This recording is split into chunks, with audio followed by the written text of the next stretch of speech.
ஒரு சிறிய கிராமத்தில் ஒரு புத்திசாலி முனிவர் வாழ்ந்து வந்தார். அந்த முனிவரிடம் பலர் வாழ்க்கை ஆலோசனை பெற வந்தார்கள். ஒரு நாள் ஒரு சிறுவன் மிகவும் கோபமாக முனிவரிடம் வந்தான். முனிவரே, எனக்கு சிறிய விஷயத்திற்கே கோபம் வந்துவிடுகிறது.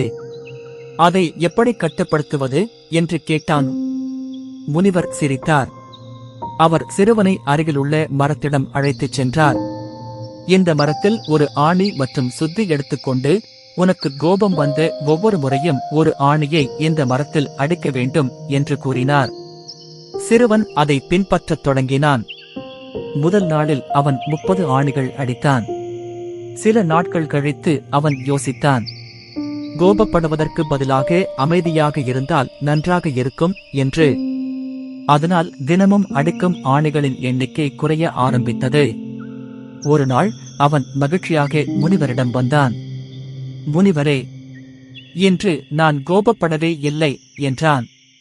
முனிவர் மகிழ்ந்து, சரி, இப்போது நீ கோபப்படாமல் இருந்து ஒவ்வொரு நாளும் ஒரு ஆணியை மரத்திலிருந்து எடுத்துவிடு என்றார்.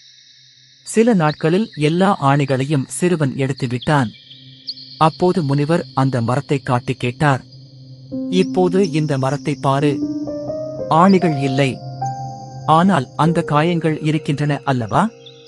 சிறுவன் அமைதியாக தலை அசைத்தான். முனிவர் சொன்னார், அதே போலதான் கோபமும். கோபத்தில் சொன்ன வார்த்தைகள் மனிதர்களின் மனதில் காயத்தை விடும். பிறகு மன்னிப்பு கேட்டாலும் அந்த காயம் எளிதில் மறையாது. சிறுவன் அந்த நாளில் இருந்து கோபத்தை கட்டுப்படுத்த கற்றுக்கொண்டான்.